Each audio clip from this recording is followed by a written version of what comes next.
I'm Celina with the Foundation for Inner Peace, and welcome to Conversations on Course, a fireside chat style conversation that invites reflection on the timeless teachings of A Course in Miracles in a way that is both accessible and meaningful.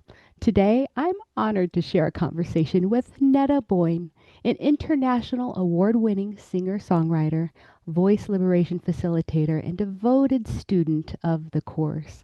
Netta brings a unique and inspiring perspective, blending her journey from gaining public recognition on The Voice in 2015 to dedicating her music to a message of love and healing, along with her creative exploration of the Course's teachings through song and voice. Her soulful music and heartfelt insights invite us to move from the mind into the heart. Listen deeply and remember that love, the love that calls us home. So let's begin this dialogue and see where the inspiration takes us.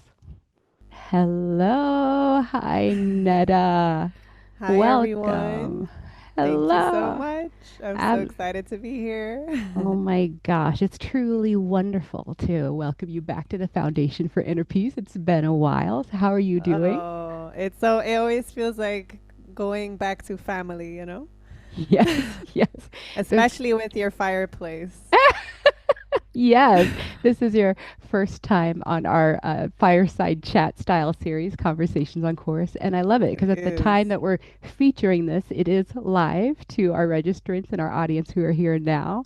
So we're so happy that you've joined us for this midsummer session in July of 2025.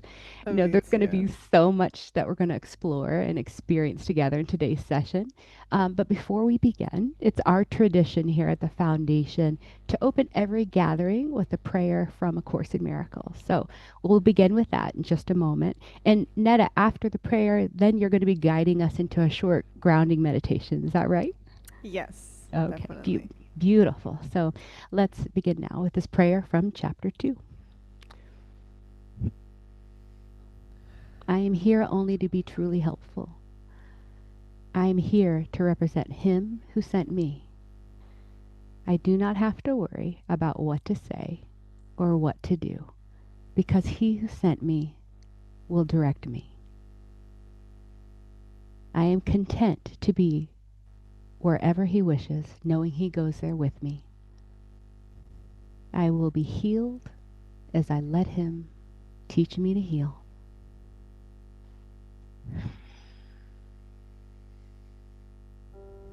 Amen. Beautiful. Yeah, welcome everyone. I always, whatever event I do, whether it's a concert, a workshop, or a retreat, I love to start with a meditation just to connect, set our intention, connect with spirits. And one of the voice liberation exercises that I usually share in the beginning is this exercise of the voice liberation sigh. And this is a very different sigh from what the Course talks about when it says like the sigh of weariness and a sigh of death. And, this is not that frustrating, self-righteous sigh. This is a sigh of release. This is a sigh of giving space. So I welcome you to sigh really with an open mouth, not these clenched jaws like the frustrating version that we know so well. I know we know that, right? You can raise your hand in the chat if you know what I'm talking about. I don't know if that's possible, but yeah. We know those sighs, and they feel very, they are sighs of weariness. I see the thumbs up. Okay, good. It's been so long for me to do an online event, so I have to remember again how all of this works. Yes, some applauding, some hearts. Thank you. So the sigh that I'm talking about is very much like a sigh that just gives space to what wants to come up and what wants to be seen. The ego is very good at repressing, especially uncomfortable feelings. And as the Course teaches us, we're not here to seek for love. We're here to seek and find all the barriers within ourselves that we place against that love that we truly are. And for me, one of the most helpful things with actually finding those barriers is to really create a space within ourselves where everything that wants to be felt, all those unconscious barriers, actually have the space to rise up to the surface. And one of the simplest ways that I start with that is just a sigh. It's just an open mouth, just inhaling into whatever is present for me and exhaling on a very big sigh. So I'm going to invite you to do that during this brief little meditation, to just every time inhale into whatever is present for you and then exhale on a big sigh. So let's just close our eyes. If you didn't have your eyes closed yet, just take a moment, close your eyes, and just arrive in this moment.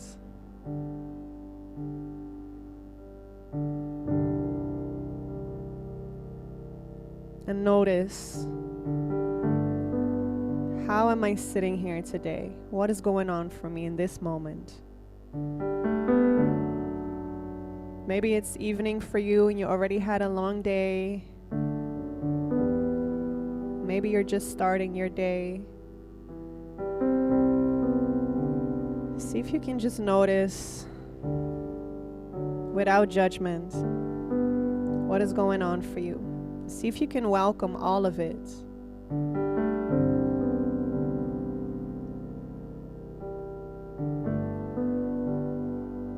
And then I invite you to inhale deeply into what is present for you in this moment. And exhale on a big sigh with an open mouth. And you can really make some sound with that. So maybe exaggerate a little bit just to give some extra space. Really open up that jaw. We're so used to not taking in space. We're used to keeping a tight lid on our emotions, on what is present for us. So just take a moment to feel what is here right now. Inhale deeply into that. And out on a big sigh.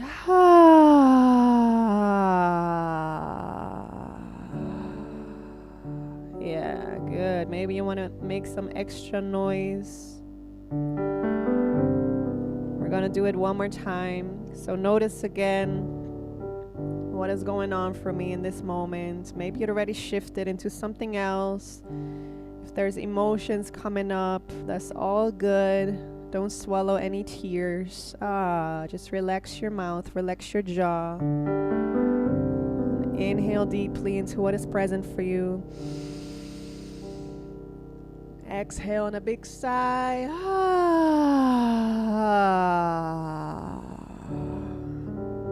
Yeah, and just feel. Take a moment.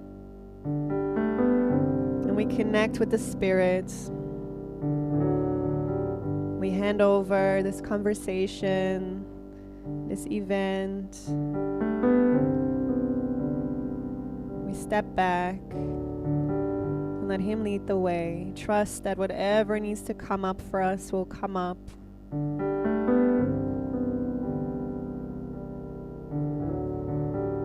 So see if there's anything going on for you in your life, maybe something that you're struggling with, something that you want to place upon the altar. Maybe dedicate this evening to something you would love to see from a different perspective.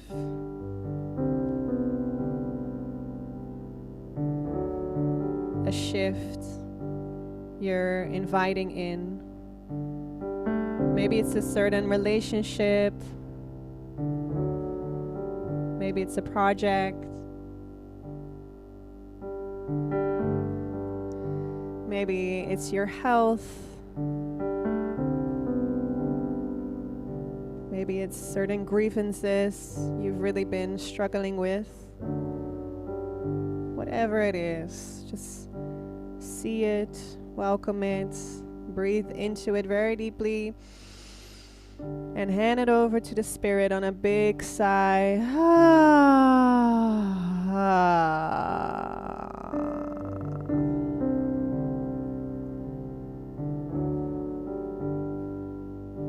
And then lastly, we thank ourselves for showing up. We thank ourselves for our willingness to be here, to be on this path, on this journey without distance that very often doesn't feel like it has no distance, right? It often can also feel heavy. It can feel like a long journey. It can feel like our feet are tired. Most people come to the course from this feeling of, is there a better way?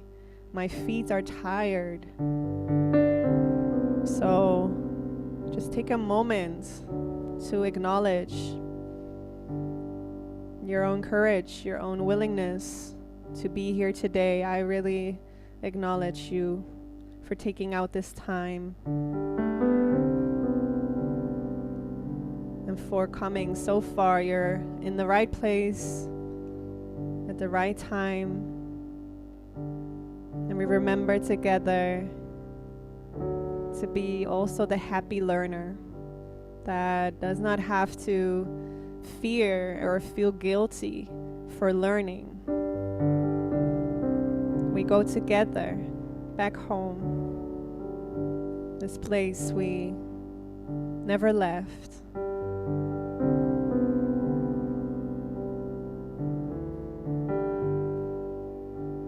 And just to close off this meditation, I actually feel to sing a song. Maybe I don't sing it fully, but there's really a song coming to me with the words that just flow through me.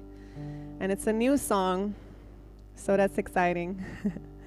And it's a song that is on my new album that will be released tomorrow.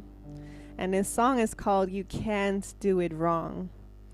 And if you're a big Course in Miracles nerd like I am, you're gonna recognize a lot of beautiful Course quotes. So let's really let this in, that we can't do it wrong because we're already home. So just see what this does for you and keep sighing. If there are tears, don't swallow them. Open up your mouth and just give space to what wants to come up.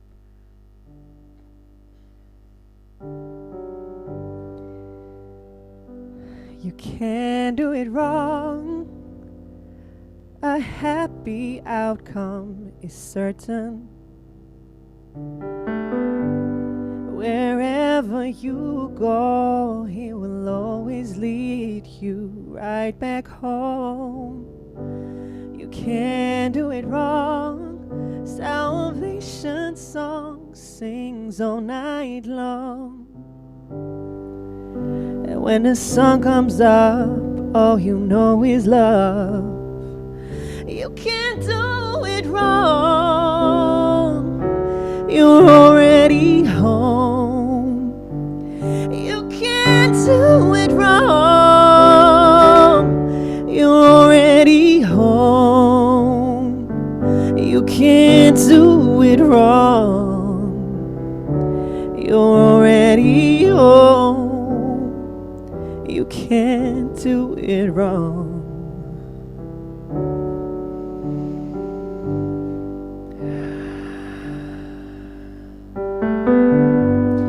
Can't do it wrong. The script was written before you came along. So many choices, but really only one. You can't do it wrong. Trust would settle every problem now. So give me all your doubts and forgive your way out. You can't do it wrong. You're already home. You can't do it wrong. You're already home. You can't do it wrong. You're already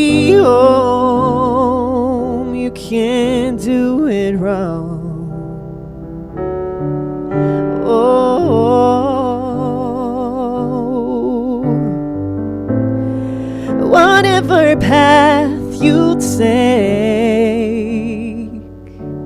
it will be okay, always, yeah. Hearing a voice guiding every choice on a journey without distance to the love you've never left. You can't do it wrong. You're already home. You can't do it wrong. You're already home. You can't do it wrong. You're already home. You can't do it wrong. You're already home. You can't do it wrong.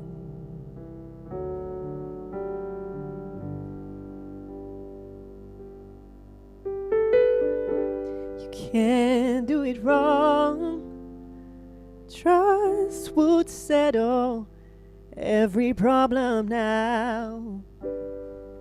So give me all your doubts and forgive your way out.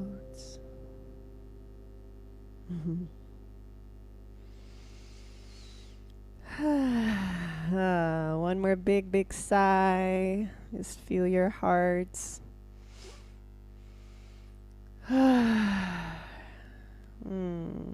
Let that come in. You can't do it wrong. You're already home, and trust would settle every problem now. Thank you so much for being here with us. Oh my goodness. What a powerful way to open today. Thank you so much, Neda, for that musical and grounding meditation. I know that I teared up over here and really tried to listen but breathe in the music. And thank you so much for shifting us in this way to begin. So, for those who are joining, we're here, Conversations on Course with Neda Boin. And this is certainly a conversation. We're going to open into it now, but know that we are going to have more of a soul liberation experience here. And within the next hour, Neda is going to give us an experience. So there'll be more music to come for you all. But Neda, if you wouldn't mind, let's just chat for a little bit. Absolutely. How does it? It's I been a love it. while since you've been here. You said it's been a while since you've been doing this. How does it feel to be back? It's been a while to do online stuff, to be honest. Yeah. I was really I think I told you when we were joining in the beginning that I moved 2 years ago to this cute little forest casita from the big city, Rotterdam. And I don't have Wi-Fi there, so that's why I'm now in my parents' living room. So I've really been, really going very much inward, doing mostly retreats. Like I've been doing a lot of retreats in Bali, in Holland, Mexico, Colombia, but not so much online.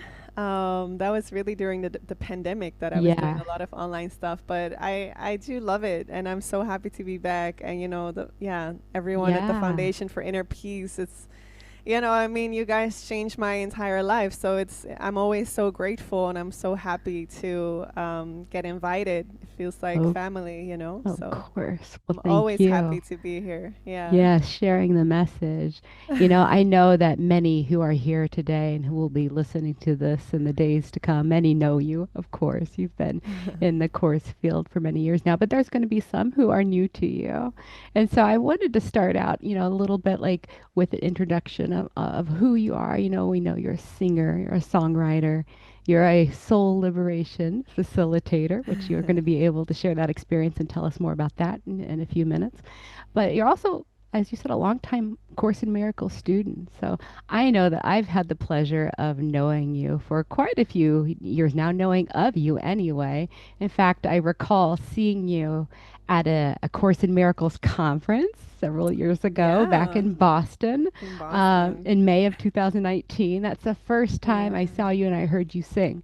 And I was like, wow. But even before 2019, you've already been sharing your voice with the world for some time, as I've come to know. So I read you've appeared on The Voice in 2015 as a pop singer. Yeah. And so you had this whole life as a musician before Course in Yes. Miracles. But at some point you made this powerful choice to dedicate your voice entirely to a message of love and healing. So could you begin by sharing a bit more of your background? Like, how Definitely. did the course come into your life, and what Uh, does it mean to you, and how does it shape the way you live and serve? So I'll just let you take it from yeah. there. Thank you. I'm Yeah. so happy to talk about that always. So yeah, music was always very much part of me. My mother is a violinist, classical violinist. So I really grew up just loving music and especially singing. Like I always wanted to sing. Mm. And looking back now, I think for me, singing was back then the only way that I could express my emotions. I grew up in a family being the youngest of five children with a lot going on, so unconsciously I really took on this role of I'm good, I'm the sunshine of the house, don't worry about me. And, whenever I would feel any upset or sadness, I would go up into my room and cry by myself, and come back down again with, a big smile. So I was really, really good at suppressing my emotions, Mm. at not being transparent. And it was only in my songs, I always, it wasn't even consciously, but I would always write like very depressing songs when I was like very young, like a teenager. They would be like very dramatic, very like intense. And I remember one day, also my brother, like he asked my oldest brother, he asked me like, "You're such a joyful girl. Like, why are your songs always so depressing?"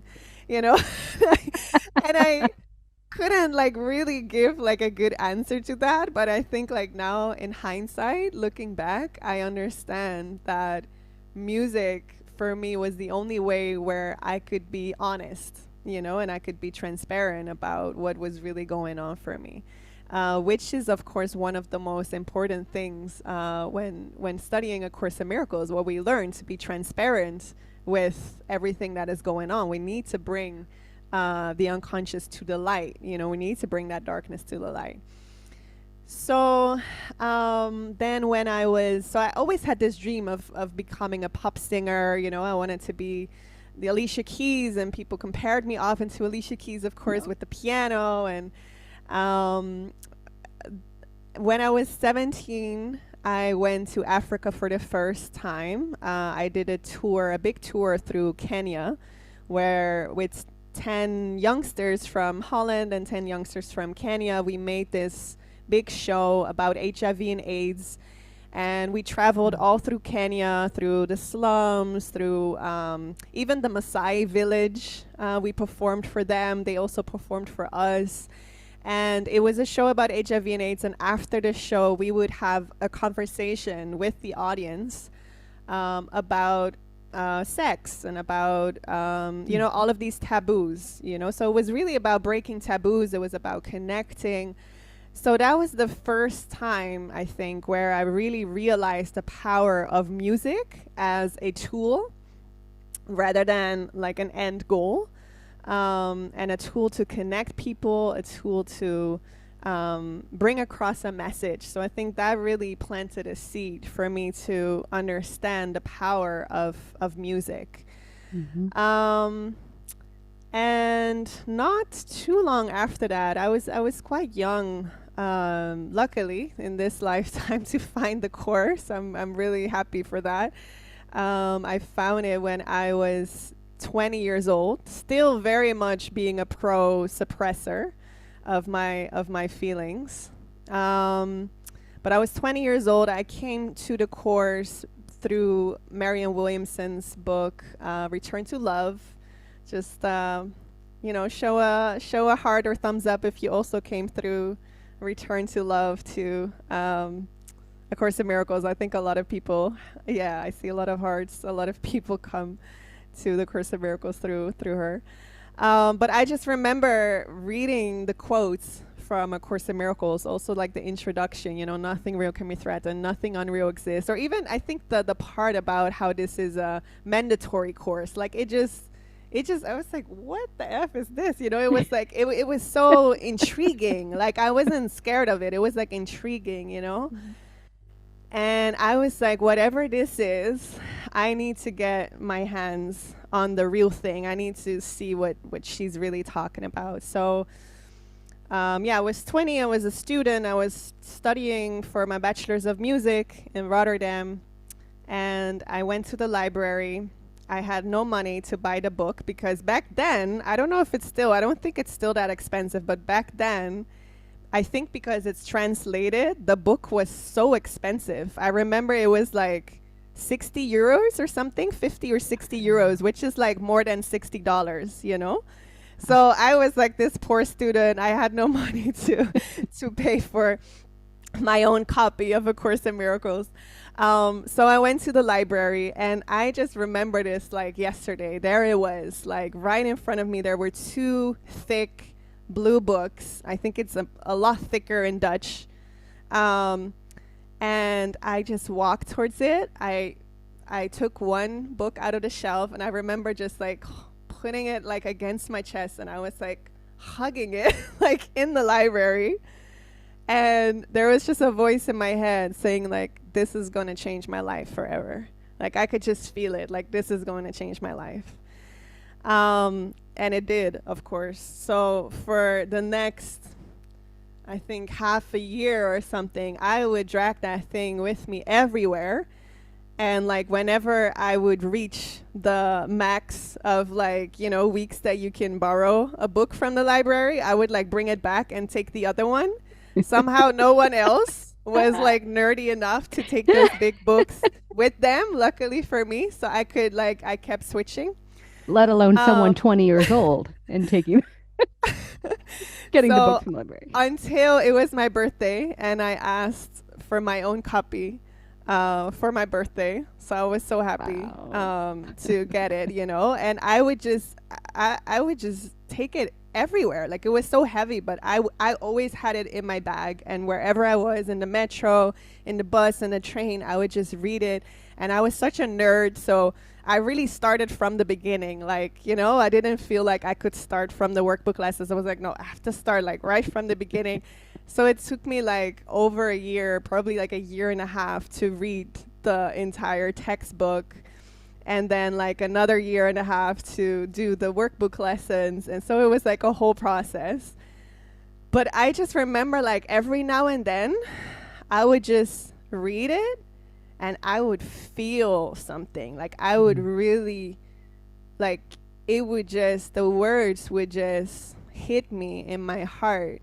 And I would feel this like these elevated sensations. So profound, So I really knew like I just couldn't stop reading it. And at that point I was still very much, a singer, even though almost at the same time, a little after I found A Course in Miracles, the Voice Liberation Academy came on my path, which is a 2-year school in Amsterdam. And voice liberation, what I now started calling, I'm kind of in the process of renaming it soul liberation, because people often get scared when they hear something with the voice. And it's also so much more than just liberating the voice, But voice liberation is really about using the voice to shine a light upon all those unconscious barriers we've placed against the love we truly are. So for me, I feel like this, because I already had an attraction towards making music, like that was so natural for me, that talent was already there. So I think Spirit's plan was really to help me to now use that music for His plan of for salvation, instead of Mm-hmm. my own thinking like I'm gonna be this big superstar, this pop. And it was like, I have such a better plan for you, and, Yeah. and a plan that is actually gonna make you happy, and a plan that is actually gonna help you serve the rest of the dream, the world as well. So it's funny that like right after the course found me that this voice liberation work came on my path, Mm-hmm. and I really started to learn to give voice to what was going on for me and to become more transparent. And that has definitely been a long journey up until now, that I'm like so transparent. I can't keep anything in. Like my mind is just, I need to keep my mind clean. So Mm. there's like no private thoughts. Like I share everything with Spirit. I share everything with my mighty companions, with my partner. And that's one of the most important practices I feel that have, really accelerated my journey with my course studies as well.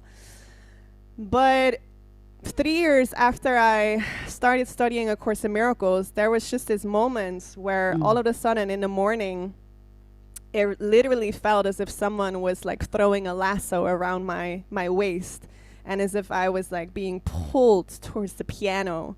Wow. Where A Course in Miracles was lying open on the workbook lesson, Let Me Remember I'm One with God.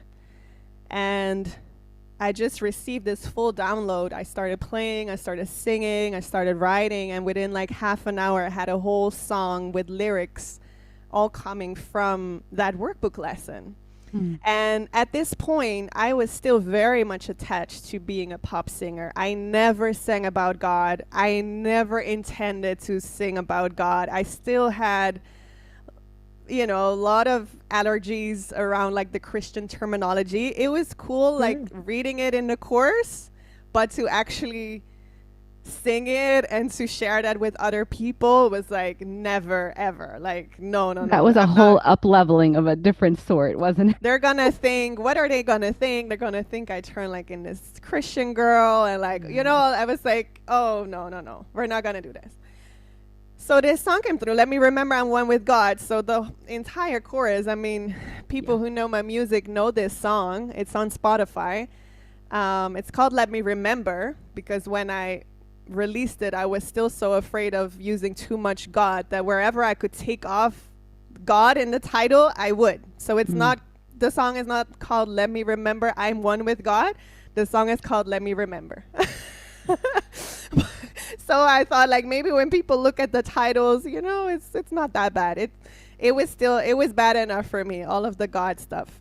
The lesson of today, I want the peace of God. I actually have a song with that lesson as well. But so I could feel like as I was writing it, I was crying. Like I could feel this came from a different source. This didn't come from my ego. This didn't come from this idea of like I'm writing a hit.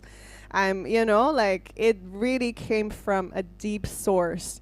And yet, like when it was over, I looked at it and I like quickly put it, back in the shelf. I was like, okay, let's not talk about this, Wow. It's never happened, I didn't tell anyone. It was like, okay, well, I don't know, whatever that was, but okay. But then the next day, the same thing happened. Again, I felt this lasso like around my waist, and as if someone was just like, I could. Wow. And again, another lesson, another song. And this continued to happen for 2 weeks, every day, sometimes even twice a day. I would feel that pull, and there would be even moments where I would feel it and I would be like, not now. I don't have time. I don't have time for this. No, stop, go away. Like, and it would literally feel as if I had to puke. Like I would feel sick. Like, and I would be like, okay, you know what? Fine. Like, I'll go. And then again, like, another song would come, another lesson, and it would just come, And in 2 weeks, I had this whole stack of Course in Miracles songs with a whole lot of God in there. So I was, it was so like mixed for me because at one point I was like, wow, like what just happened, because I could feel that the source that it came from, I knew it was spirit. Like I had some mystical experience already where I would feel like the oneness of God and the oneness of the universe. And I knew that the spirit that gave me these songs, like that, it was real, and it was I could feel it was for a bigger purpose, but I was also like, nah, you got the wrong girl, I'm even the idea to make a CD out of them didn't even come up for me, so I put them in the shelf. Got on with my business. Pretty soon after this, I was asked to go on The Voice, which is like probably the most commercial platform that you can go on as a singer, right? And I was like, yes, I was asked already for this show many times, but I was always like, no, that's not for me. It's like too commercial and, blah, blah, blah. But now I was like, yeah, I'm ready. I'm ready for this. So I went on, and I think this was the moment that I really needed. Like I needed to taste of that fame to see that that was never going to give me what I truly longed for, and that that wasn't my path, And there was this one moment where I was standing on stage, and I could just see that all of the decisions that were being made, they were all like, the purpose of it was all like getting the most votes. Yeah. It was all about money, about votes, like literally everything, like how my hair was, how my makeup was, the song that I would sing. I couldn't pick my own song. It had to be like a top 40 hit. Like people had to know it. And backup singers or no backup singers, dancers, no dancers, the state, like everything. The purpose was what is going to give me the most votes. And I just remember standing on stage, like after singing my song, and like the judges, the jury, they were giving me feedback on the song, and I was standing in my big designer dress, like so much makeup on, and I was just like thinking of that stack of Course in Miracles songs, that I had put on the shelf. And I realized like the purpose for those songs, like all it was love. The purpose was pure. The purpose was helping me remember who I truly am, and extending that out into the world for whomever needs to hear it. So I realized in that moment it was kind of like, okay, Spirit was like, I know you needed this. Like you needed to not have that sacrifice, to not be like, but I could have been.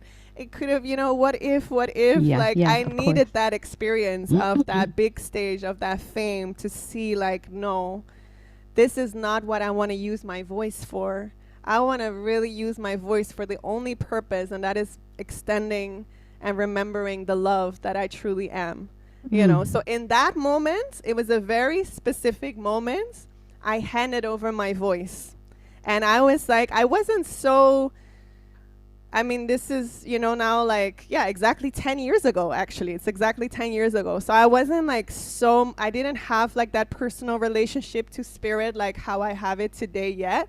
So I wasn't like so familiar with, okay, but I was like, okay, whomever gave me those songs, it was kind of like that. You got me. Like there was this moment of surrender, like you got me. You're good, it was like, you're good, you got me. And I gave myself over, like that was it. Wow. And I also immediately said, and I think that was the best thing, I also immediately said, but I'm not gonna do it. Like you have to guide me. And that was a very good thing. And it didn't at all came from wisdom. It came from not having any clue on where to start and where to go. Now I know that was the wisest thing I've ever said. Like, I'm not going to do it. You do it. But at that time, I was the leader of everything. I thought I knew everything. I thought I knew everything better than everyone, definitely better than God, than spirit that, I don't need your help. I got this. But because I really had no clue, I had no clue how to make a CD. I had no clue, like, the God songs. I didn't know how to get the money. I didn't know anything. So I said, okay, you got me, but you're gonna have to guide me. So that's Oh my how the gosh. whole process started. And yeah, that's how I was at first also, like, really led to let the teachings of A Course really enter into my heart. Because I think we'll talk more about that, the spiritual bypassing and how A Course in Miracles can be so intellectual. And I think for me and for a lot of people that resonate with my work, it is just so important to really let the teachings enter into your heart, because it's like poetry. A lot of people open up A Course in Miracles and they're still like, so complicated, it's so complicated. It's because they're reading it with their head. Yeah. And A Course in Miracles is poetry. It's Mm. it's like written love. Like, you Yeah. shouldn't read it with your head. I hear people say, right? I think maybe it was even Helen, like, oh, finally, like a pathway for intellectuals. Like, Yes. for me, no, it's a pathway for lovers. It's a Hmm. pathway for artists, for poets. It's like, it's a pathway. You need to let it into your heart. And I think that's where the music and the voice liberation comes in, and why so many people say, like, I've been studying A Course in Miracles for so long, but it finally clicks, like when they come to my retreats or my workshops or my concerts, because it's letting in the Course in a whole different way, and Hmm. really moving from the head into the heart.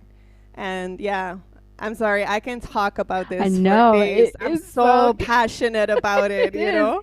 Well, we can continue talking as you're speaking. I think, oh, I would say this and this, but it'll come as it's meant to, I suppose.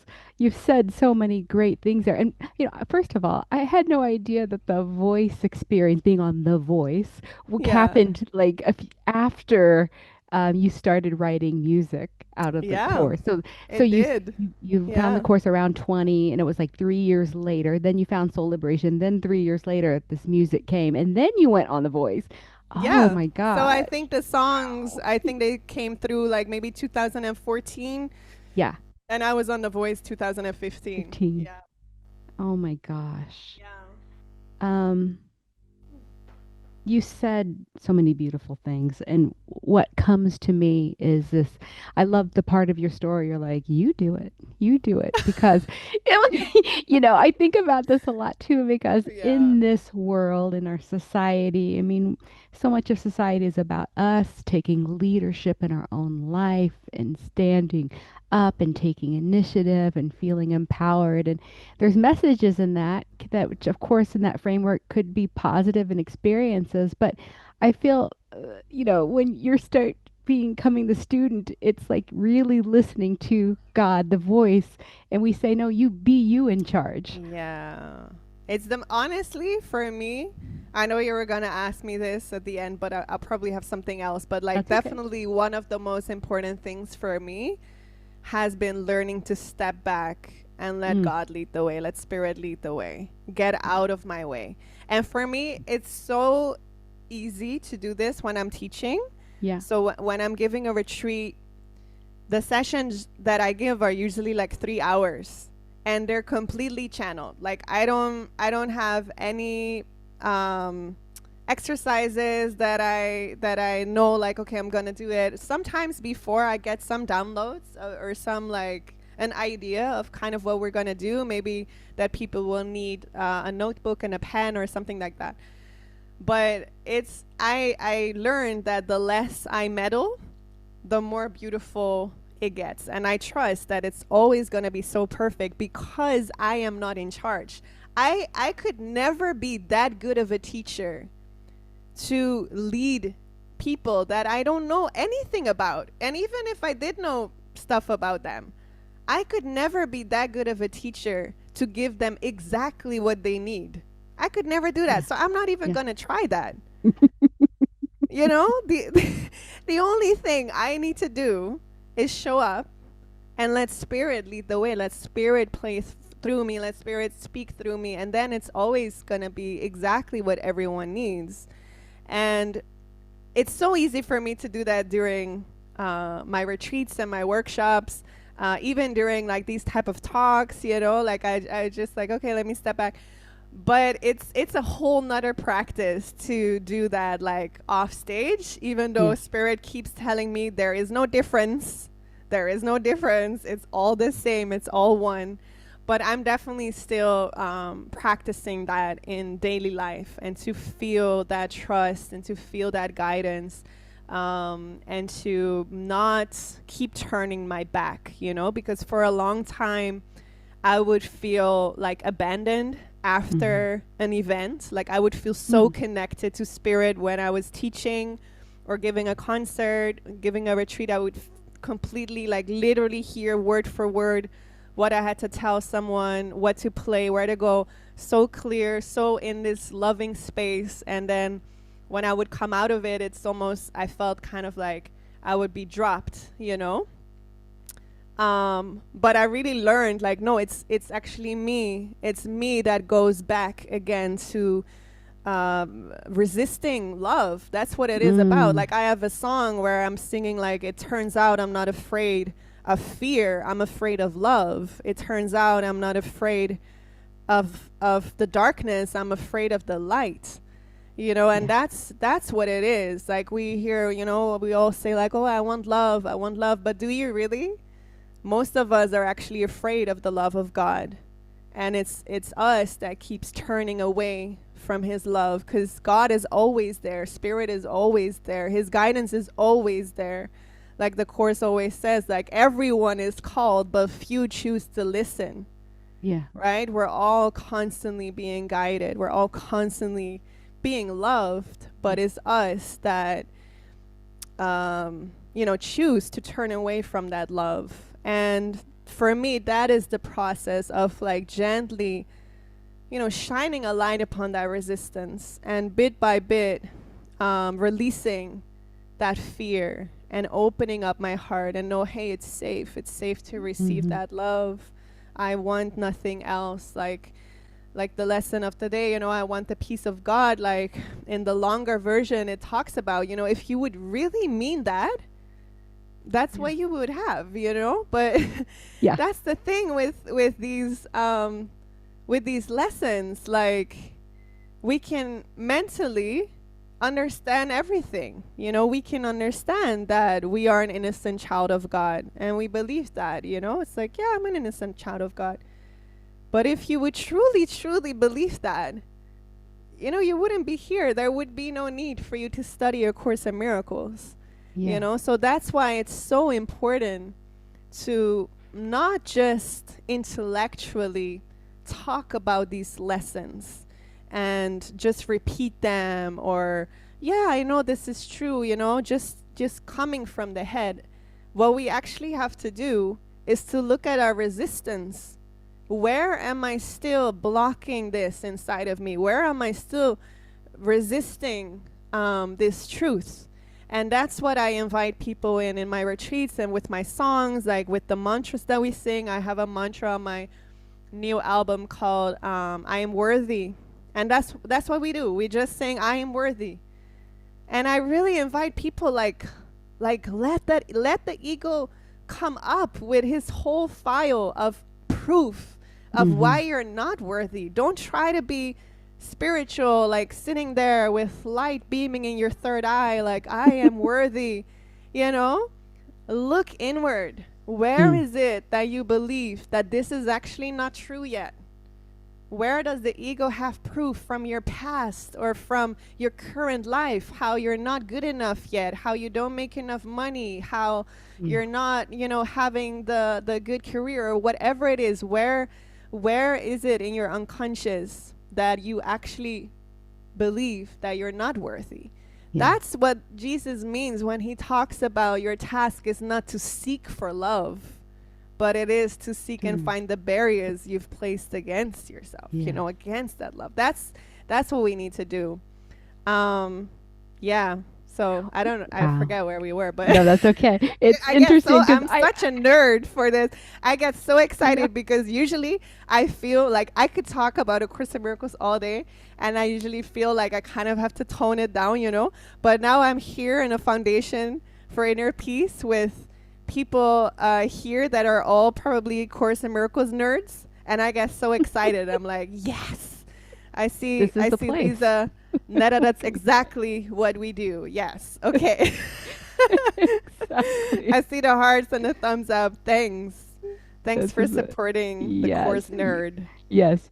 As you were singing, you've received lots of heart and thumbs up and clap emojis in the chat. So I went in the emoji Thank part. you. So I thank you. appreciate it. No, I love it because I have a list of topics and things that I know that you're aware of. But as you've been talking, like you're covering them. I guess a question that I had though was, we are, as long as we appear to be here and believe in this identity, we're in this process of, as core students, learning to trust guidance. Yeah, And you've given really beautiful examples on what the purpose is. Where do you think, and this is going to segue into the next part about living it every day, but where do you think you are now after having been practicing this all those years? Like, for example, you said, I would feel all of the energy and the flow come through, and then after a session or event, I would feel dropped. And then I realized, oh, I really had to go inward and look at myself. I mean, where are you in the process now, as far as hearing true guidance? What does that feel like to you now? Is it different now than it was a few years ago? definitely. Definitely. It has become so much easier. I've become so much more sensitive. And I think this is a question that people often have, like, how can I hear the Holy Spirit? Like, how do I know, like, the difference between the ego and the Holy Spirit? And Um, I think one of the things that have helped me most with hearing inner guidance more clearly is getting really transparent about everything that is going on inside of me, Okay. because it's like cleaning clutter. I know you received my newsletter, and Hmm. I shared about this the other day, how I view my mind like a clean room. Like, this is what I compare it with often. And when there's like a judgment or a grievance or a fear, a doubt, whatever it is, when that comes up, it's like all of a sudden there's like a pile of dirty socks in the corner. And in the past, I would ignore them, you know. But before you know it, like the whole room, it's like until you just look like one of those hoarders from TV where you can't walk anymore. You know, you create your path in like all of this stuff, right? So for me, the biggest practice has been to keep the mind clean of any clutter. And a really good practice for me is that with my best friend, but also with my partner, we have this no private thought exercise, altar offering. So whenever there's something like that, whenever I would feel any type of like resentment, fear, doubt, worry, anxiousness, judgment, come up, um, we would share it and like place it upon the altar. So it's not to share it to make it real, it's really to share to bring it to the light. Like one of my favorite Course in Miracles lessons about let miracles replace all grievances. And there, Jesus also talks about like how we first really need to look at our judgments. It invites us to bring to mind like a person, that we feel grievances towards. And he's not like instantly from one to like the next moment guiding us like, okay, now forgive him. He's actually guiding us to look at like our grievances, look at the judgments that we have, look at his like past mistakes that we perceive, to really be that unspiritual little child that has all of these judgments. I think that's so important because I think a lot of Course in Miracles students, they're so afraid to do it wrong. They want to do it correct. They want to make sure that every time, they get the whole metaphysics and whenever they're talking, it's like, I know this is just a dream, but you Yeah. know, Yeah. and it's just so important to get real. It's so important to get real because the course is actually meeting us like within this dream. It's meeting us like knowing like you lost your way, you know? Yes, in truth, you could never get lost, you know? That's why nothing real can be threatened and nothing unreal exists. But indeed, like you said, we experience this dream as if it's real. So that's why we also need to get real with what is actually going on. Not to justify those feelings, not to justify our anger or resentment or come from, hey, I'm right about this, but to expose them. Because when we keep them unconscious, the spirit cannot, do anything with them. So we need to really bring everything up to the light and sharing that like with someone, a mighty companion. If you don't have one yet, write them down, or come to one of the retreats where you'll meet a lot of mighty companions.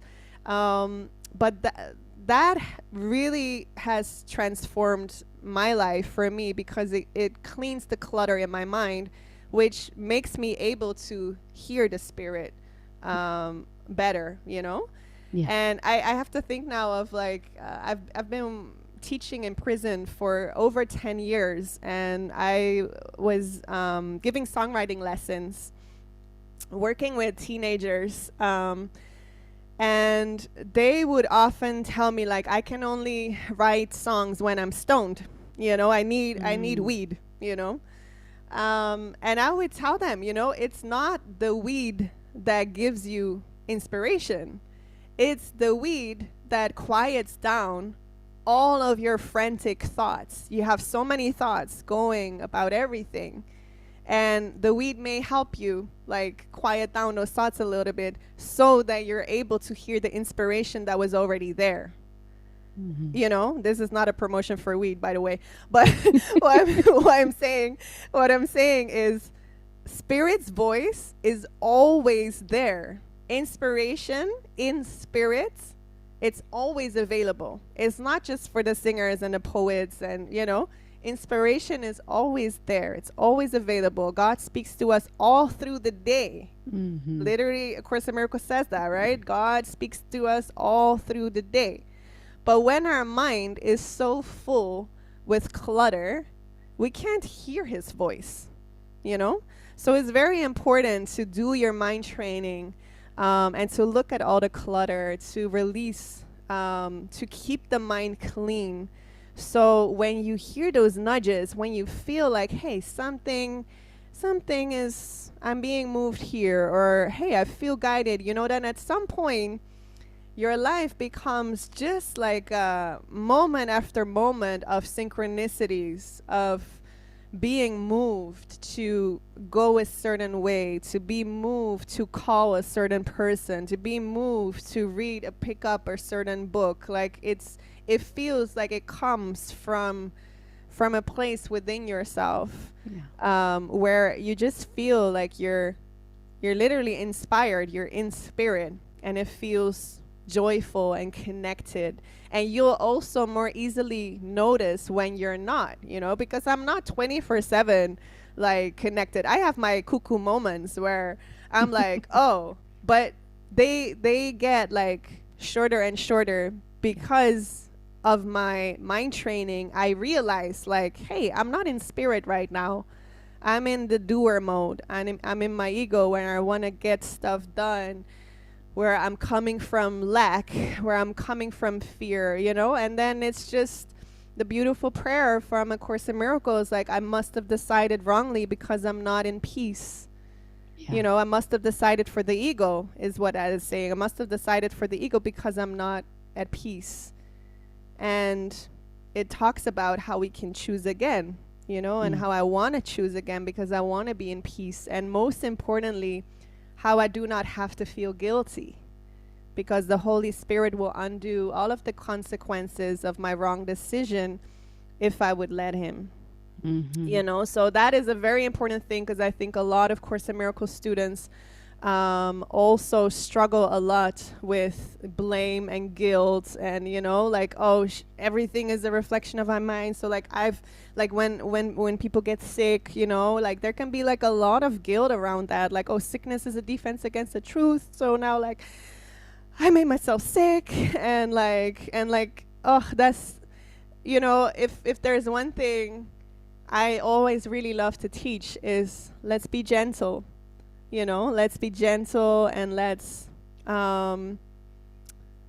remember to be the happy students, that does not have to feel guilty for learning. Like, we're learning here, we're doing it together, and please remember that in truth, you're not learning anything, you never left God. And so we can remember to smile, we can remember to have fun. One of my favorite things, honestly, of being in this human experience is to have humor. I laugh so much. I laugh at my own jokes. I can really crack jokes when I'm by myself. I can really have a very good time just by myself laughing. But when I'm with my friends, I'm the goofy, silly one. I think that's how this whole dream started, right? The Son of God that forgot to laugh about the tiny mad idea. So Yes.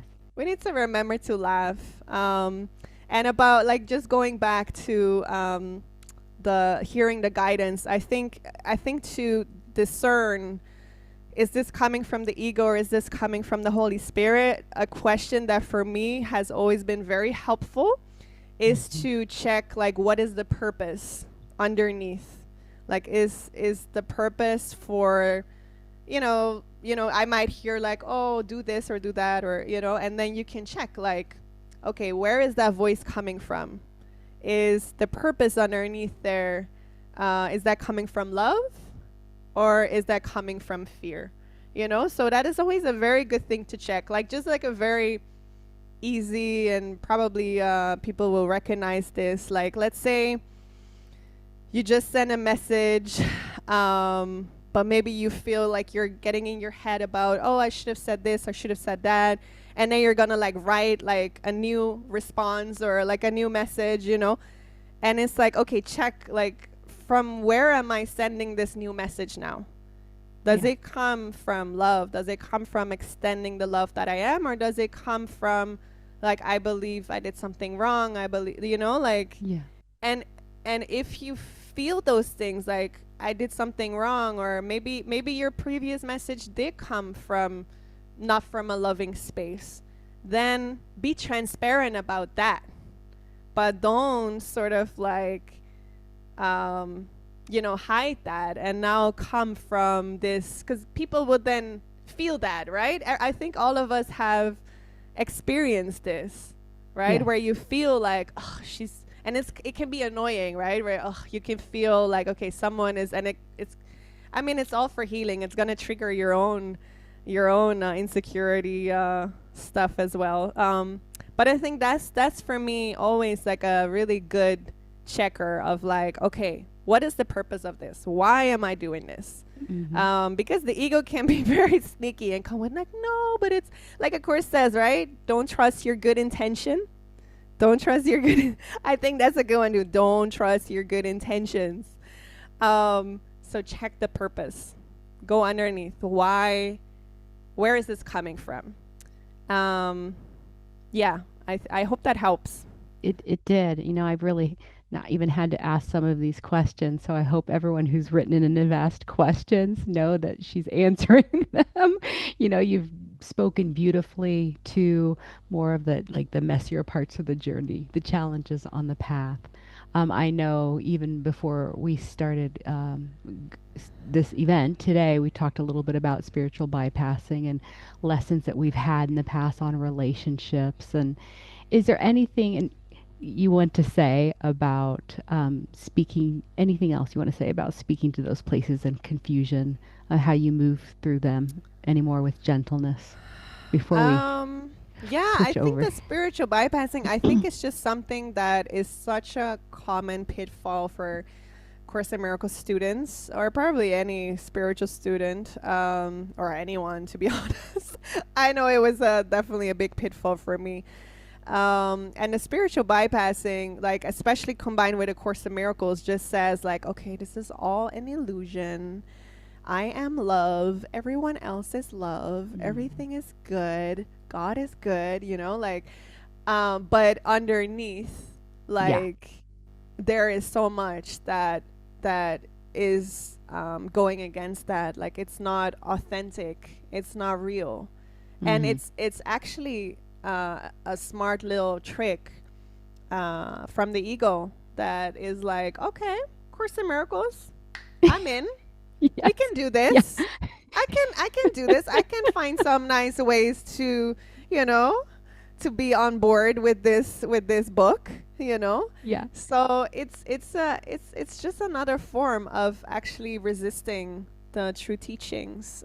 That's why it's so important to really expose what is underneath. And then the other end, which I've also experienced, is like going so deep and being such a nerd for healing that we think we forget actually, or I didn't even remember ever reading this, but this line found me after I got out of a very unhealthy relationship, about how A Course says that pain pain is not necessary for learning, Mm. right? And Yeah. whew, when I read that, I was like, I never read this before. I thought we had to get into like the dark, and like everything had to get like as heavy as possible.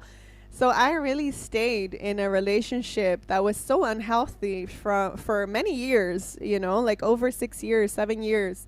Really from this idea of, I'm not going to be a good course student if I don't transform this relationship. I have to stay here. There was one day also when I was meditating and I heard like, forgive him and be free.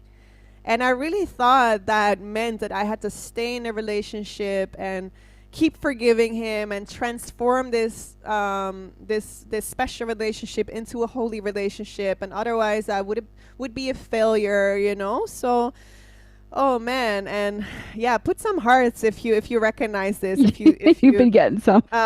You've yeah, been I getting saw some. some hearts already. Yeah.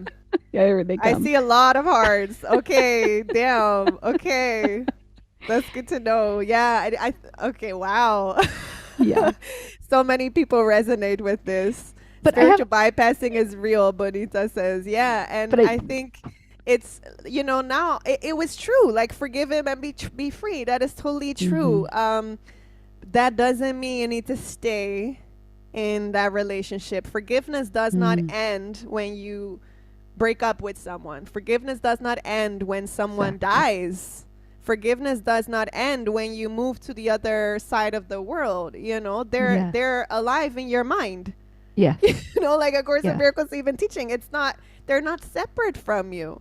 Yes. So it's so important. I see now, like, especially this lesson of, okay, I do not need pain for learning. And honestly, I've noticed these last couple of 3 years, because I broke up with him 3 years ago, and the album that is coming out tomorrow is very much a storytelling of the process that I went through, of really healing my relationship patterns and breaking, releasing all the stuff that was keeping me stuck in those cycles. It was such a fruitful and amazing, deep, and sometimes dark, but I'm so grateful for these last couple of years, Mm. and um I lost my train of thoughts, but I don't know No. what I was No. doing. No. You're doing perfect. You're doing perfect. um Well, that's okay. We're going to have a soul liberation experience here in a minute. But one thing on pain, though, because that's what we were talking yeah. about. Oh, And right. That is what I no, wanted that's to right. say. If you Yes, haven't that's what I finished wanted to your say. thought, I have So a question I too. learned in these last couple of 3 years, through such loving friendships Mm. and loving containers, and the man also that I'm with now, the most loving, conscious, beautiful, safe container for us to learn that I feel like I've learned more in these loving, safe, and gentle relationships than I've ever learned before that, you know. So it's yeah, I'm such a cheerleader now for learning through joy and learning through love, even though I know like how it just is that a lot of people need to go through that pain first. Yeah. But it is important, I think, to understand that a course is actually teaching that in truth that is not necessary. And I You love know? and I love that you brought that up, Netta, because I have Yeah. been sitting those with this for years, and my partner who has said, hey, no mud, no lotus, right? So that's a phrase that a lot of spiritual students have learned and Yeah, used, and it does seem true in the experience of this world. So, it does. and we say, well, a lot of people seem to have to go through pain. And I'm interested in, like, what does Because it mean we're to so learn without? head-hearted. Sorry, but it's because we're so stubborn. So hard-headed, yes, Hard-headed, yes, yeah. yes.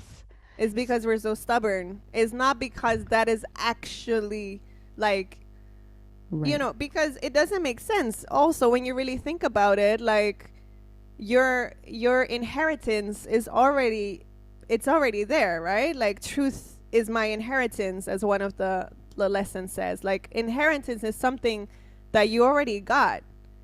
Like A Yes. Course in Miracles keeps saying like all you need to do is accept it. Mm. So it doesn't make sense, and it doesn't make sense at all because time is not linear. Yeah. Everything is right here, right now. So it doesn't make any sense to believe that the truth and enlightenment is gonna be in the future after I've like learned I need to go through all these things and then enlightenment is gonna come. Like A Course in Yeah. Miracles says, enlightenment is but a recognition, not a change at all. Those who seek the light are merely covering their eyes. And why wait for heaven? Right? Yes. Why wait for heaven? Mm-hmm. It's here. It's here today. But it's our resistance.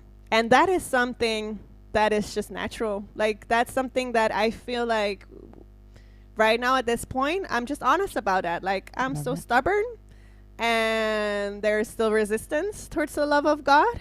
And Yes. that's what I'm working with. I'm working with that Woo. resistance. And that's what I'm doing in my retreats is that we look at the resistance, we go there with our voice, we release it, we give sound to it, we cry, we shout, we get it out. Because it's in our experience, it's just there. But it's good to know that in truth, it's not. We're already home. Like the song said, you can't do it wrong. You're already home. And it's not actually, we don't actually need the mud. But in our experience, Yes. yes, we do. I Yes. needed the mud, This is where I am now. Yes. Um, I've been in a lot so of all mud. I can say then is, enjoy the ride. Enjoy the ride, right? And we learn to Get some soften and laugh at popcorn, ourselves. Exactly. watch the life of, the We movie of your life, It's so true. We could talk about this for 2 more hours, but I will tell you, it is now soon time for you to take us through our own voice slash really soul liberation experience. Now, Netta, I know that your name, it kind of has a Middle Eastern origin. So is it Farsi or Arabic? It means inner voice, right? Farsi. Yeah, my mom is Iranian. Yeah, Persian. Mm, It means inner beautiful. voice, so it's very suitable, It's yes, for very my work. suitable, very, very symbolic Very for symbolic. for what you've come here to do. So it's about time for that. But speak first a little bit to the connection of liberating the voice. So liberating the ego. Why the voice? Tell us why this is an important instrument in this process in your experience. Yeah, that's a good question. I'm still marveling like every time, when I see it happen, and I can't like fully put my finger on it, like why it's such a powerful tool. Um, I think it has to do a lot with that the moment we start using the voice and start using the music, it's almost like a hack for the ego or something. It's almost like the ego doesn't know what's happening, so we're like so quickly into like past the resistance. Yeah. Like, because I keep seeing this, like people that come in, like a couple of times, like also in prison, but also a couple of times that I had to do like a voice liberation session for like a TV program, and the TV host, he didn't sign up per se himself to do this, so I could like see his resistance. There's one video on YouTube from this TV host where he kind of came in like, whatever, what is this voice liberation stuff?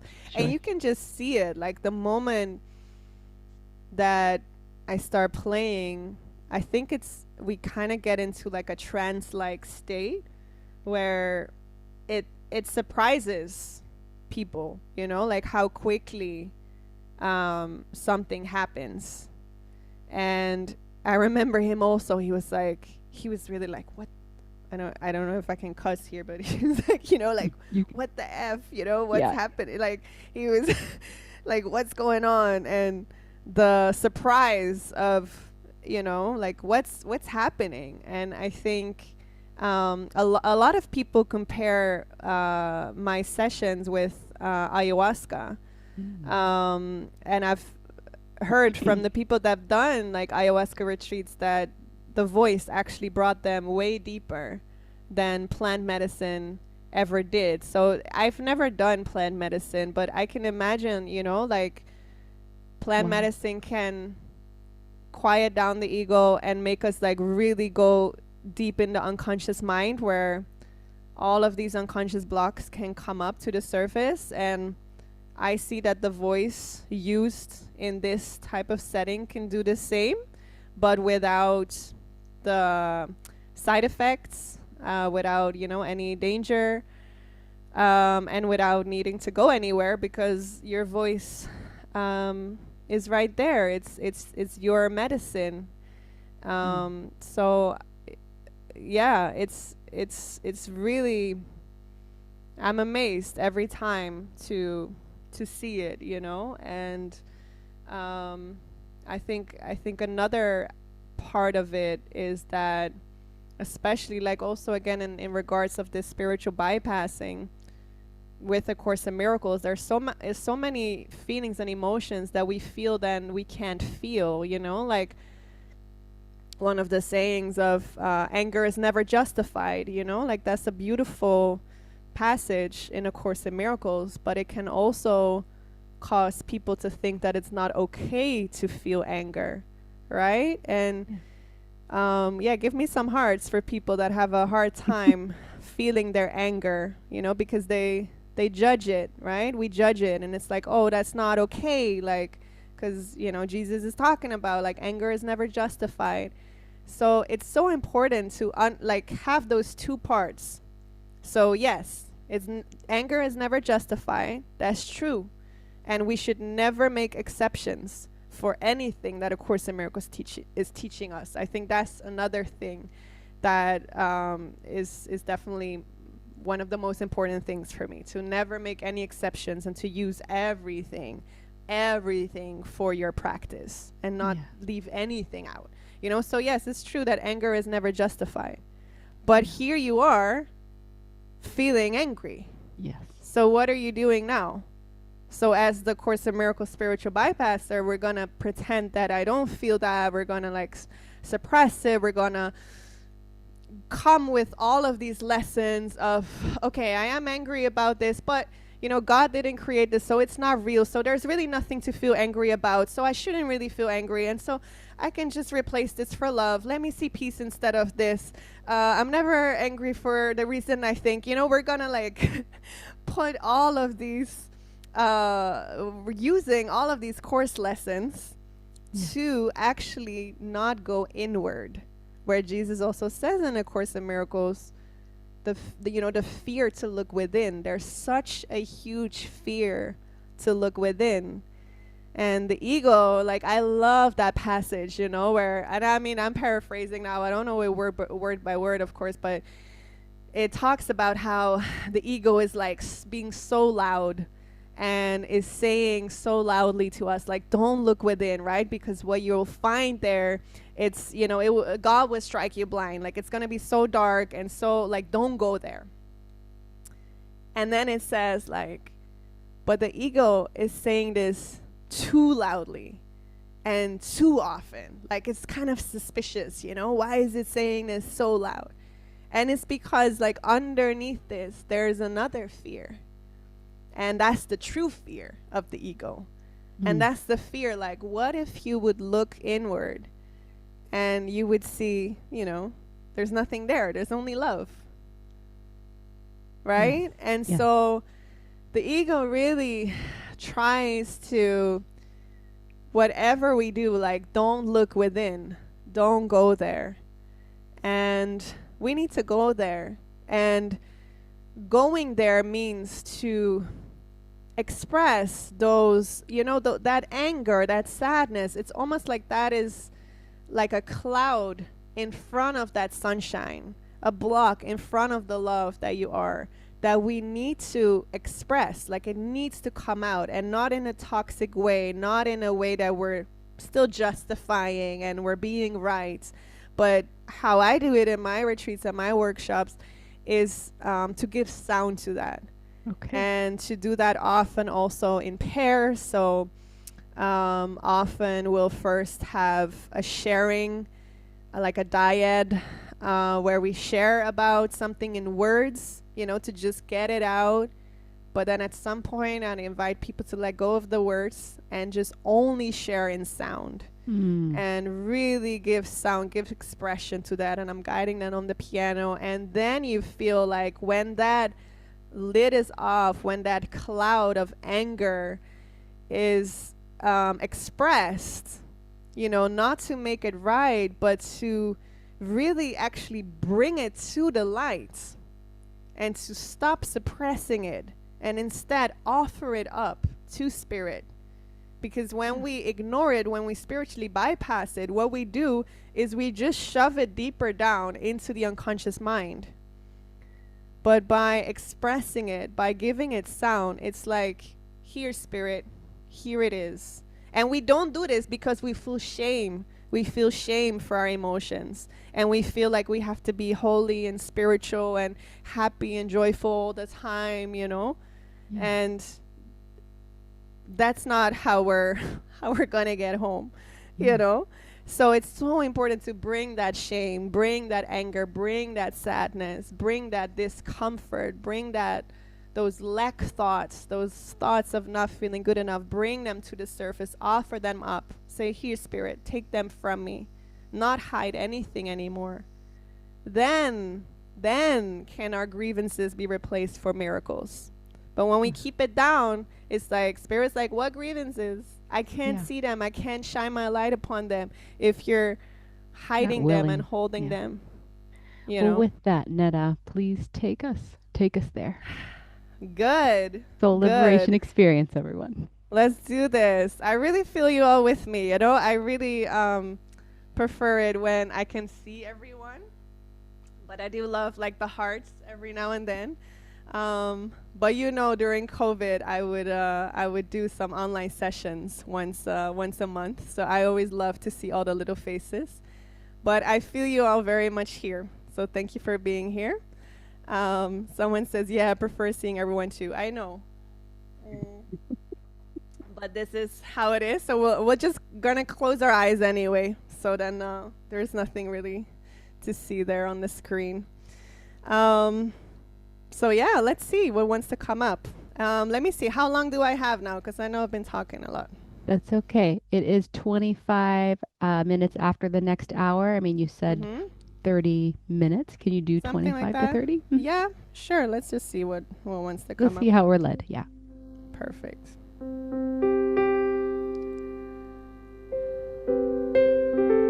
Okay, so if it's okay for you, you can close your eyes.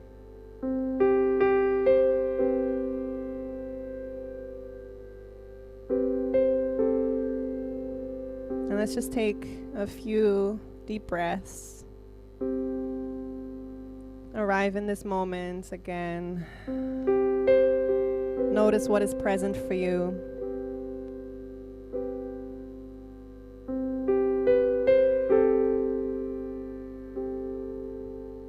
Inhale deeply.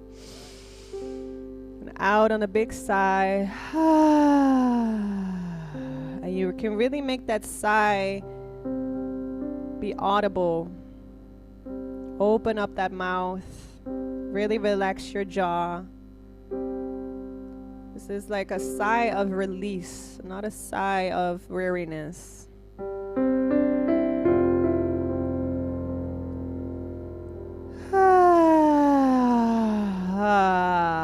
Yeah, do that one more time. Really relax your face, relax your jaw. And notice that if there are tears coming up, how we're so used to clenching our jaws, swallowing our tears, wiping our tears, or hiding our face. See if instead of that you can really invite yourself to really give sound to your tears. Like really open up your mouth. Really give them space. Welcome them. Let them wipe, clean whatever needs to be released. One more big sigh.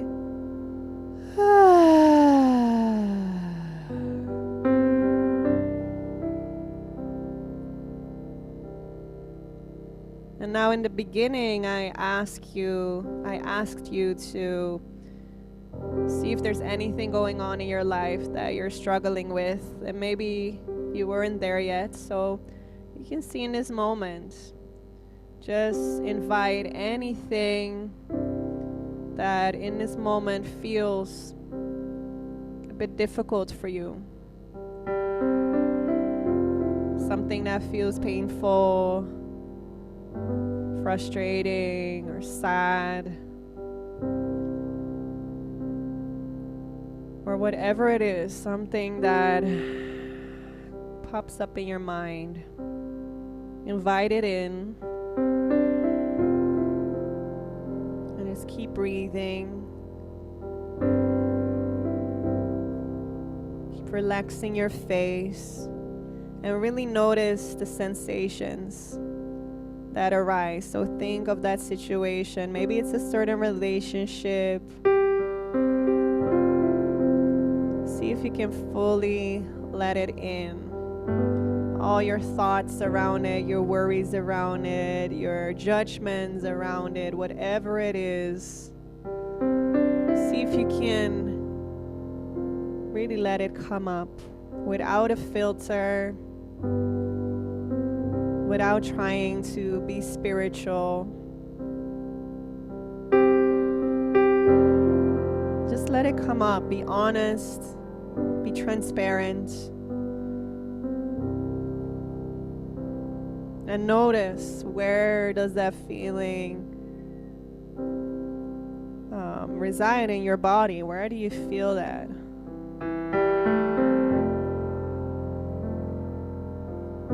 And so now, in your own tempo, I'm going to invite you to give sound to whatever comes up from this situation.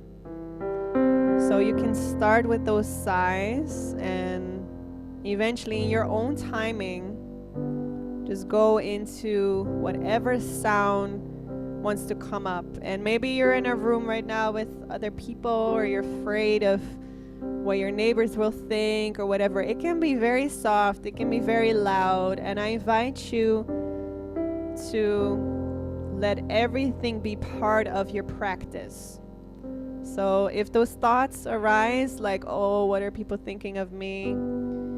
Let that be part of your practice. So feel, where does that fear lives inside of me, and what does that sound like?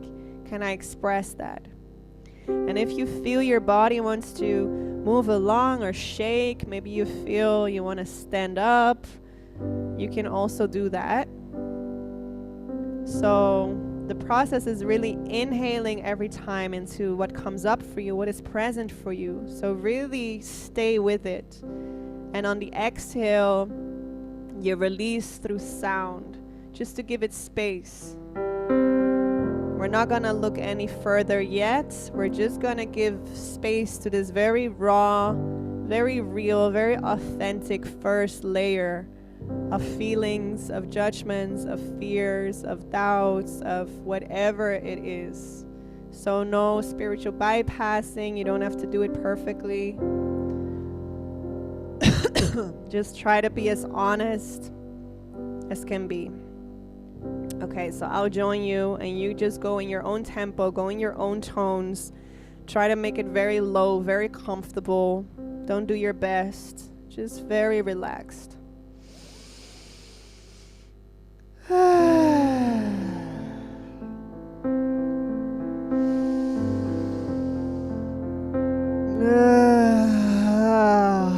Relax your jaw, open up your mouth. Here we go. Start with those sighs.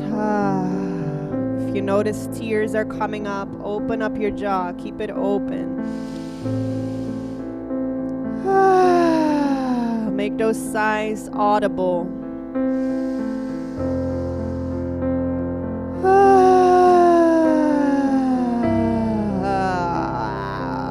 Open up your mouth. Let it be very relaxing.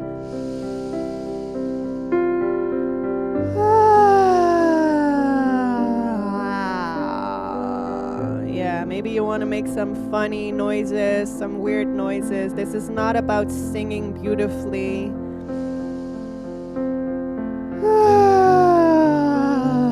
Maybe you feel your body is shaking, or you want to move. Just let that happen. Keep tuning in. What wants to come up from this place? Inhale.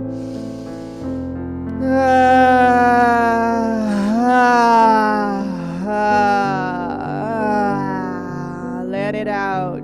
Good. Give it space. Give it space. Whatever comes up. Also, if there are thoughts about being weird or any resistance that comes up, what does that sound like? What does that feel like? Give it space.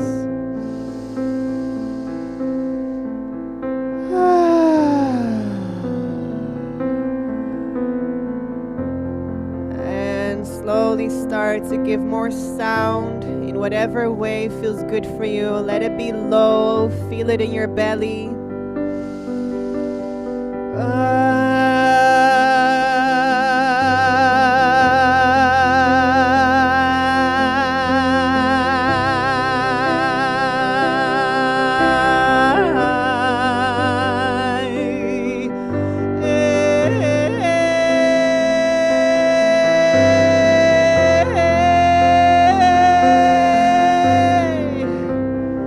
Sing your tears. If there are tears, sing them. Don't swallow them. Let them out. Give them voice. Let them out. Don't swallow your tears. Open up your mouth.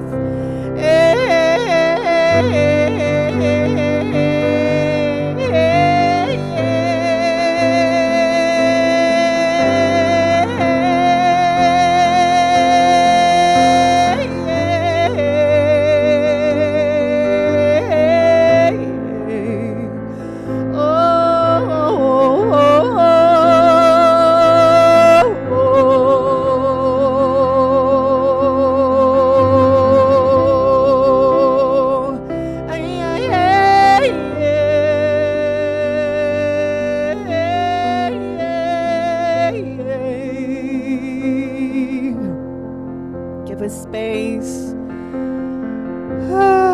What else is there? Just bring it up to the light. Don't keep it in. Don't hold it prisoner in your mind. Liberate it. Set it free. Don't keep it for yourself. Give it to the Spirit.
out a big sigh.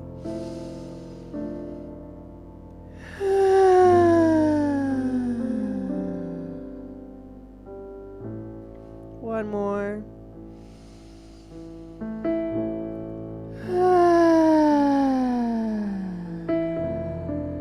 And together, and let's just fully hand over this whole situation, this relationship, whatever it is, let's place it in the hands of the Spirit. And let's ask to see peace instead of this. Allow this to be replaced for miracles. Allow this situation to be used to teach you that you are so loved, that you're so supported, that you're so taken care of, that you're so innocent. And the Spirit goes with you every step of the way.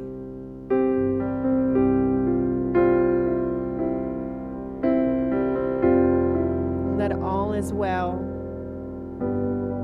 that all things work together for good. So on another big sigh, we fully hand this over into the hands of the Spirit. Inhale, exhale.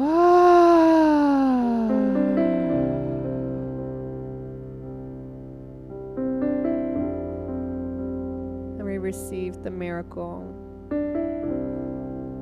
We open our heart, open our mind.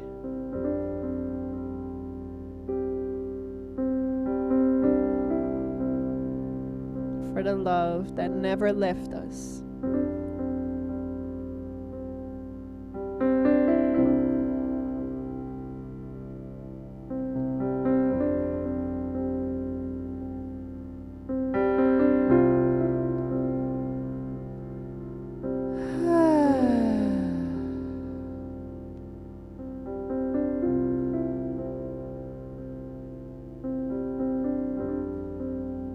One more big sigh.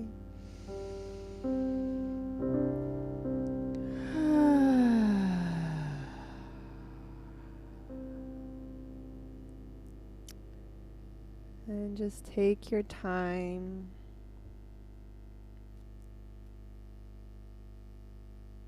And just slowly, slowly come back. You can open your eyes whenever you're ready.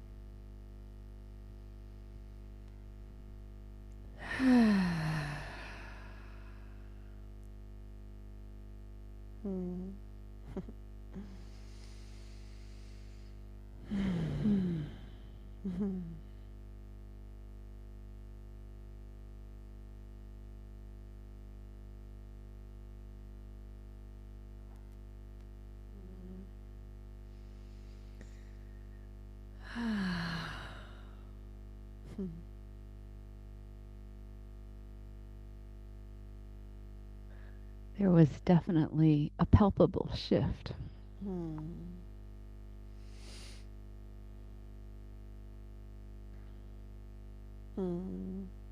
Someone says in the chat, thank you, Neda, for unblocking what I couldn't see in me.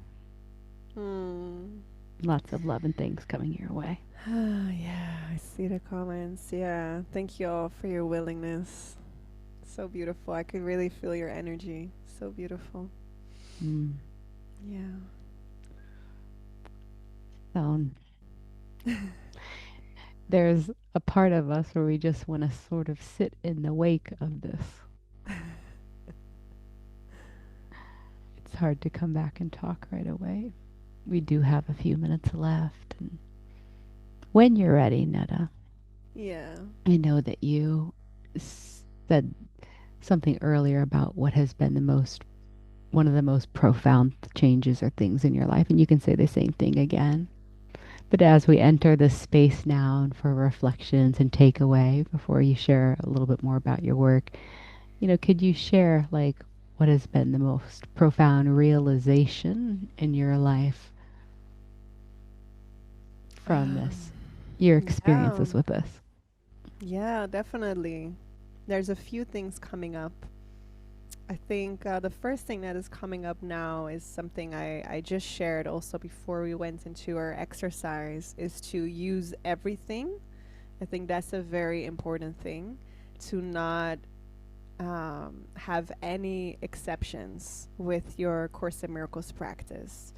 And yeah, that's also what Jesus is inviting us into, like at the beginning of the workbook lessons, right? To like Yeah. even if we, you know, have resistance or don't believe a certain lesson or whatever it is, like just do the lesson and use whatever is coming up without without any exceptions. Like especially those first couple of lessons, he really invites us, you know, like with looking around and like naming the Hmm. objects and like nothing I see means anything, and to not be like, ooh, but that's my favorite sweater. No, that definitely means something, you know? And then let's skip the sweater.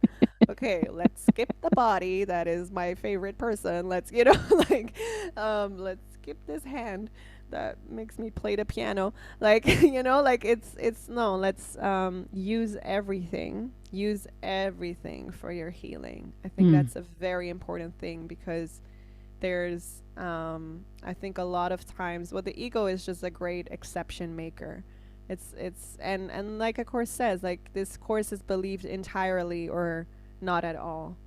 So it's very important to apply the lessons to everything, and that doesn't mean that everything will feel the same for you, and it doesn't have to. You know, it's definitely um, yeah, like I keep on sharing, like whatever you feel, it's okay. Like I have a song that's also on my new album, Feel It to Heal It. And you know, before people are already like going away, by the way, maybe it's nice to share that link of my Yes. Course in Miracles song, because I actually have a little gift for everyone that is here, because I have a Course in Miracles song. It's from lesson 291, I think. This is a day of stillness and of peace. And it's not out yet, but I made a gift, and you can actually listen to it tonight. Like you can get a preview of it.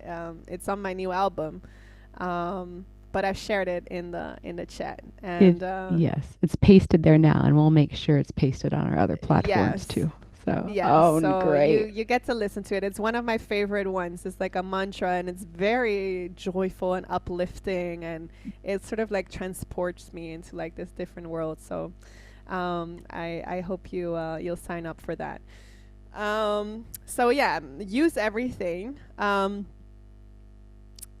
Don't trust upon your own strength, which is something years ago, I if I would hear myself say that on a talk, I would be like, girl, what are you saying?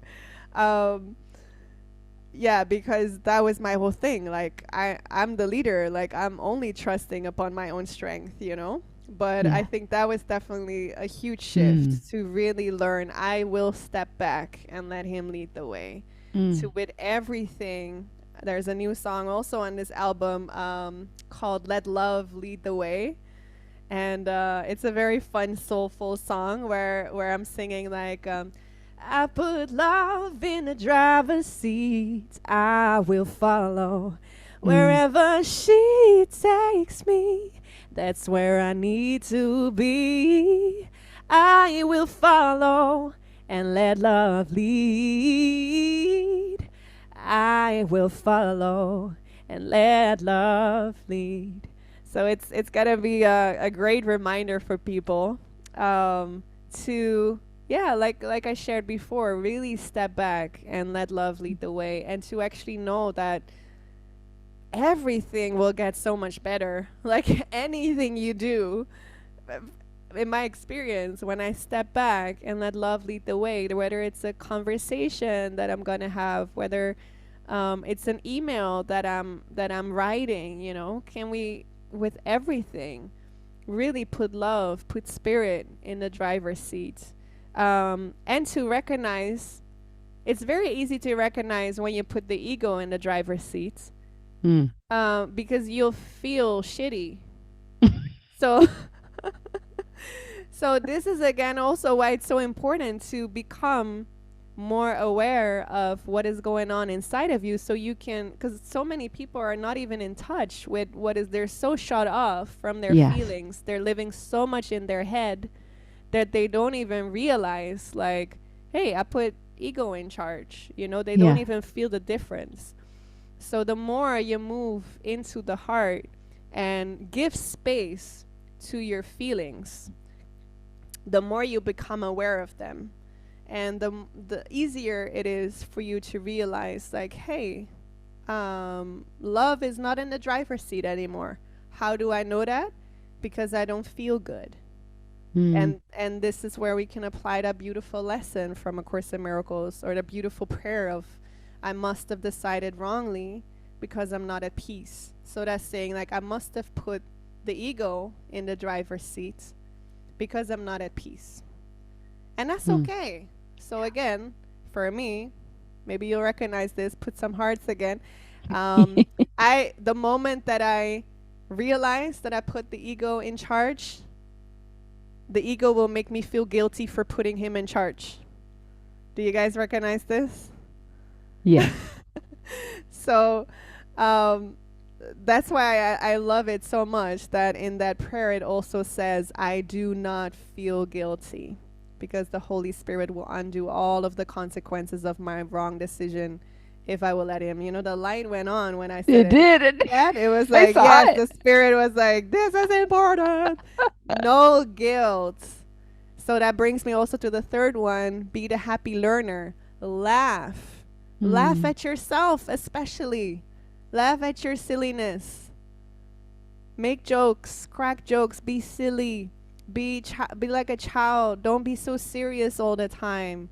You know, start viewing the course as an amazing work of poetry. Start letting the words come into your heart instead of studying it so much with your mind. Not saying that there's something wrong with, you know, really studying, because I think that's also great, you know. And honestly, like, I think Ken Wapnick is such a beautiful example of, like, really appreciating both, you know, because he was Mhm. such a great teacher and he could explain things so well and really nerd out, you know, on, Yeah. like, Yeah. really intellectually as well.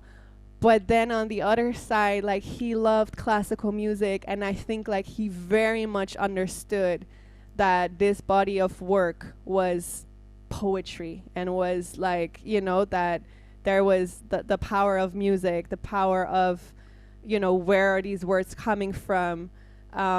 So I think, yeah, we Yes. really, so that brings me to the final thing, I think, with the biggest realization is, you gotta feel it to heal it. It's also a song of my Yeah. of mine on the new album. It's out already. Feel it to heal it, you know, like, really allow yourself to feel it all. Stop Mm. spiritually bypassing. Allow yourself to feel it. Talk to yourself how you would talk to your best friend as well, because often the way that we talk to ourselves, I would never be friends with her. If my friend was talking to me the way that I could talk to myself, I would be like, girl, I don't know what you think it is, but, like, you need to, like, you know, like, but why do we talk like that to ourselves, right? Yes. So Yes. be gentle with yourself, be gentle with your own process, be gentle with your journey. Know that in truth, you know, you're already home. You can't do it wrong. So give yourself a break. Love yourself throughout the process. And yeah, have fun with it, you know? Remember to laugh. So beautiful. And I And I love really how. hope to see you at one of the events as well. I have a Bali retreat coming up in November for people that are Yeah. feeling Tell us. adventurous. Tell us a little bit more. How, just share what you would like of your work. We did, of course, put Sure. your some of your information, but what else you would like you share with our audience Definitely, today? yeah. So they can find my all my events on my website, nedaboin.com. But there's two retreats coming up now. One in Holland in September. It's gonna be in this super cute old farm or I keep saying old and they correct me. It's actually a new farm, but I don't know. Like I always feel like it's old, The but land it's is just, old. yeah, it's just like very cute, and it has like the biggest spiritual garden of Holland, and it's a Mm. really very powerful, gorgeous place. People have been I've been bringing people to Holland because it's so funny. It's like in this super small town in the northern part of Holland, and people have come from all over the states. Last year there was someone from Bermuda, there was or Barbados, there was someone from Mhm. two people from Canada, all over Europe, you know. So it's really funny to have them come to this super small town in Holland. But yeah, it's a very powerful place, and it's gonna be the last weekend of September. There's a few spots left for that, and then the Bali retreat is a week long, and that one is definitely one of my favorites. It's gonna be in November. I think November 15th, if I'm correct, but it's on my website. And oh boy, like the Bali retreats. I have a video on my YouTube channel of my latest single I release. That one is filmed. Maybe you've seen it. It's filmed at the Bali retreat. So if people want to get like a little taste of what it looks like, it's gonna be the same spots, and it's Wow. just incredible. And having Bali like as a backdrop, it feels very like it's almost like stepping into like this womb space. I don't know, it's very feminine, very healing, very transformative, very intense.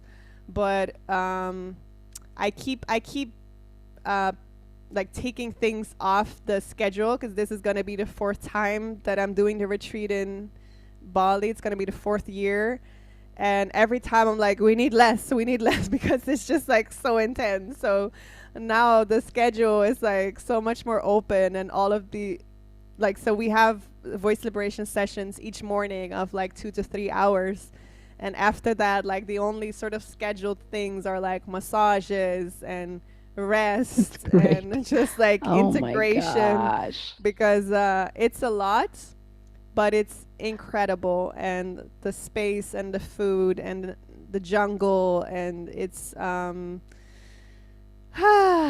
incredible. Ah, It's really yeah. it's really beautiful. So there's only 3 spots left for Bali, but so if anyone here really feels feels called, then yeah, check that out, and I would love to see you there.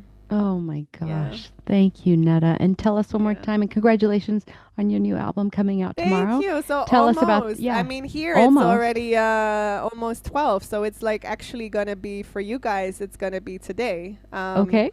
because it's almost 10 here now. So actually, in 2 hours, the album And the name? is gonna be available.